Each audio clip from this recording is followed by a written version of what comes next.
안녕하세요. 고려대학교 국어국문학과 교수 신지영입니다. 2022년 8월 심심한 사과가 불러온 문해력 논란이 SNS를 뜨겁게 달군 적이 있습니다.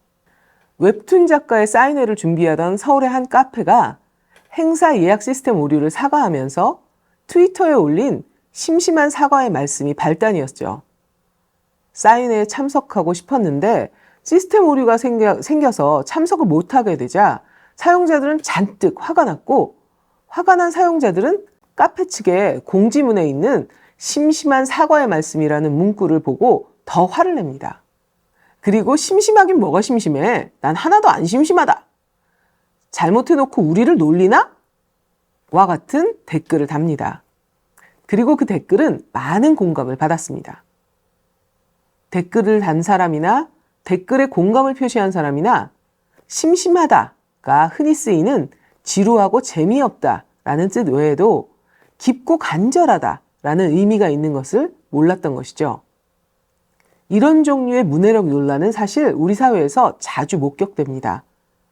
몇 년 전에 광복절 연휴가 3일간 이어진 적이 있었습니다. 그런데 이를 두고 사흘 연휴라고 했는데요. 그걸 보고 누리꾼들 중에는 일부가 3일인데 왜 사흘이라고 하나? 라는 댓글을 달고 그것에 대해서 다시 대댓글이 달리면서 문해력 논란이 또 인적이 있었습니다. 또 과제 제출 기한이 금일 6시까지라는 공지를 보고 금일을 금요일로 잘못 알아서 과제를 제때 제출하지 못하는 일이 있더라. 유선상이라는 말을 사람의 이름으로 생각하더라. 고지식하다를 지식이 높다라는 칭찬으로 생각하고 또 이지적이다를 영어의 easy와 잘못 연결시켜서 쉽게 생각하다로 오해해서 화를 내더라 등의 예를 들면서 젊은 세대의 문해력 문제를 지적하며 질타하는 목소리들이 만들어지기도 했었죠. 하지만 어휘력의 문제를 곧바로 문해력으로 연결시키는 것은 생각해볼 여지가 있습니다. 물론 어휘력이 떨어지면 문해력이 높을 수가 없습니다. 어휘력은 문해력의 토대를 구성하는 요소니까요. 하지만 앞에서 언급되었던 단어들을 모른다고 해서 곧바로 문해력이 떨어진다 이렇게 이야기할 수 있는 것일까요? 과연 문제가 되었던 그 단어들이 문해력을 측정하는 지표가 될 수 있는 단어들이라고 우리는 말할 수 있을까요? 사실 어휘 몇 개를 모른다고 문해력 문제가 심각하다 이렇게 얘기하는 것은 성급한 일입니다. 단어는 평생을 살면서 계속 학습하고 배우는 것들이고 글을 읽다가 모르는 단어가 나오면 사전을 찾거나 문맥을 통해서 이해하면서 어휘력을 익혀가면 되는 거니까요. 그래서 이런 종류의 논란에서 우리가 더 주목하고 문제시해야 하는 것은 문해력의 문제가 아니라 사실은 태도의 문제가 아닐까 생각해 봅니다. 글을 읽다가 내가 아는 단어인 것 같은데 내가 아는 뜻으로 해석하면 문맥상 좀 이상하다. 이런 생각이 들었을 때 우리가 우선적으로 가져야 할 태도의 문제 말이죠. 이런 경우 우리가 가져야 할 우선적인 태도는 혹시 내가 모르는 단어이거나 내가 아는 단어와 음만 같고 다른 뜻을 가진 단어일 수도 있으니까 사전을 찾아봐야겠다. 그래서 내 머릿속의 사전을 보강해야겠다. 라고 생각하는 태도가 아닐까요? 얄팍한 자신의 머릿속 사전에만 의존해서 내가 옳고 네가 그르다 라고 단정하는 태도는 지양해야 할 태도가 아닐까요? 특히 어휘력을 확장시켜 나가야 하는 청소년 시기라면 말이죠. 사실 어휘력 때문에 빚어지는 문해력 문제는 단어를 학습하면 되니까 그리 심각한 문제가 아니라고 생각할 수도 있습니다. 문해력과 관련해서 우리가 더 짚어봐야 할 것은 어휘력의 문제보다는 사실 언어 감수성의 문제입니다. 그럼에도 불구하고 문해력의 관점에서 언어 감수성 문제는 아직 널리 활발하게 논의되지 못하고 있는 듯합니다.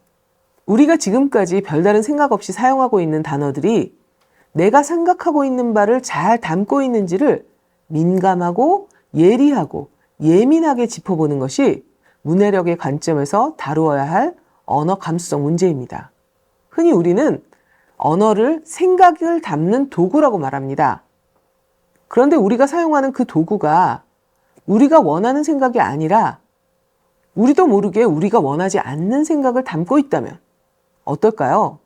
특히 차별적이고 불평등하며 비민주적이고 반인권적인 생각이 지금 우리가 사용하고 있는 언어라는 도구에 담겨 있다면 어떨까요? 과연 우리가 원하는 소통이 잘 이루어질 수 있을까요? 그래서 우리는 우리의 생각을 담는 도구인 언어가 우리의 생각을 잘 담고 있는지, 혹시 내가 원치 않는 생각이 담긴 잘못된 도구로 상대와 소통하고 있는 건 아닌지 끊임없이 점검할 필요가 있습니다. 그래서 우리가 사용하고 있는 소통의 도구인 언어를 예민하고 예리하게 짚을 수 있는 능력이 필요한 것이죠. 우리는 이제 언어에 대한 이해와 지식을 갖춰서 일상 언어 속에 숨어있는 차별과 불평등, 혐오, 그리고 반인권적, 비민주적 요소들을 민감하게 바라볼 수 있어야 합니다. 언어에 대한 이런 민감함을 우리는 언어 감수성이라고 부릅니다. 문해력도 결국은 소통의 문제와 닿아 있습니다. 소통의 중요성에 대해서는 지난 시간에 충분히 함께 이야기를 나누었습니다. 소통 능력은 인재가 되기 위해서도 그리고 민주 시민이 되기 위해서도 중요하지만 행복한 삶을 살기 위해서도 아주 중요한 것이라고 우리가 확인을 했었죠. 그런데 그 소통 정말 쉬운 게 아닙니다. 우리는 살면서 자주 이런 경험을 하게 됩니다. 분명히 나는 이런 뜻으로 말했는데 상대는 완전히 다른 뜻으로 받아들여서 오해를 받게 되는 그런 경험 말이죠. 그리고 또 나는 무심코 아무 생각 없이 한 말인데 그 말 때문에 친구가 상처를 입어서 그 친구와의 관계가 틀어지게 된 그런 경험 말이죠. 이런 경험들을 하게 되면 나의 생각과 뜻을 상대에게 오해 없이 잘 전달하는 일이 정말 어려운 일이구나, 이러한 생각을 절감하게 됩니다. 대면하며 말할 때 말하는 사람과 듣는 사람은 물리적으로 정말 가까운 거리에 있습니다. 하지만 소통의 관점에서 생각한다면 말하는 사람과 듣는 사람은 어쩌면 세상에서 가장 멀리 떨어져 있는 두 사람일 수도 있습니다. 그렇게 가까이서 말하고 있는데 말하는 사람과 듣는 사람 사이에 왜 그렇게 먼 거리가 생기게 되는 것일까요? 그 이유는 바로 우리가 서로 다른 사람이기 때문입니다. 우리는 모두 다른 사람이고 그래서 모두 경험이 다르고 상황도 다르고 입장도 다릅니다. 그래서 서로 민감한 부분이 아주 다를 수 있습니다. 그리고 사람들은 자신과 관련되어 있는 것은 아주 민감하지만 자신과 관련이 없는 것에 대해서는 아주 둔감하죠. 그래서 사람들은 서로 다른 감수성을 가질 수밖에 없게 됩니다. 이렇게 서로 다른 감수성이 말하는 사람과 듣는 사람 사이에 먼 거리를 만들게 되는 것입니다. 소통은 바로 말하는 사람과 듣는 사람 사이의 그 먼 거리를 좁혀가는 과정이라고 이해할 수 있습니다. 소통을 통해서 말하는 사람과 듣는 사람 사이에 거리를 좁혀가기 위해서 우리는 소통의 도구로 사용되고 있는 언어에 대해서 이해하고 지식을 쌓아야 합니다. 도구를 이해하지 못하면서 무엇을 만들어가는 것은 과연 가능할까요? 불가능한 일이죠. 언어에 대한 이해를 바탕으로 나는 어떤 생각을 담은 말하기를 하고 있는지, 그 도구에 담긴 내 생각이 정말 내가 추구하는 생각인지, 이런 것에 대해서 민감하게 살필 수 있어야 합니다. 그러기 위해서는 우선 내가 표현하고 싶은 말을 정확하게 표현할 수 있는 단어 실력, 즉 어휘력이 필요합니다. 그리고 그 어휘력과 함께 우리가 꼭 주목해야 하는 것이 바로 언어 감수성입니다. 내가 지금 사용하고 있는 언어 표현이 내가 지금 하고 있는 생각을 잘 담고 있는지는 물론 과연 내가 사용하고 있는 언어 표현이 내가 추구하고 있는 생각을 잘 담고 있는지를 점검할 수 있어야 하니까요. 단어의 뜻을 사전적으로 이해하는 것은 기본이고 그것을 넘어 내가 사용하고 있는 단어가 상대에게 전달됐을 때 내가 추구하는 바를 상대가 오해 없이 받아들일 수 있는지를 짚어야 합니다. 언어라는 도구에 나의 생각이 담겨서 상대에게 전달되고 있으니까요. 그래서 우리는 늘 말을 하면서 내 말이 상대에게 어떻게 들릴까에 대해서 고민을 해야 합니다. 우리가 말을 하는 이유는 상대에게 들리기 위해서니까요. 내가 생각하는 바를 나에게 들리게 하기 위해서 말하는 게 아니라 내가 생각하는 말을 상대에게 들리게 하기 위해서 말을 하는 것입니다. 그래서 말은 상대를 향하는 일이지 자신을 향하는 일은 아닙니다. 하지만 문제는 우리가 말을 할 때 듣는 사람의 감수성을 헤아린다는 것이 결코 쉬운 일이 아니라는 데 있습니다. 듣는 사람의 감수성을 헤아리기는커녕 우리가 익숙하게 사용하고 있는 언어 표현에 어떤 생각이 담겨 있는지도 곰곰이 생각하지 않고 말을 하는 것이 더 일반적입니다. 언어란 배워서 익히는 것이고 익히고 난 후에는 습관처럼 굳어지는 특성을 가지고 있기 때문에 우리가 자신의 언어를 언어 감수성의 측면에서 고민하지 않으면 우리는 언어를 그냥 배운 대로 습관적으로 생각하게 됩니다.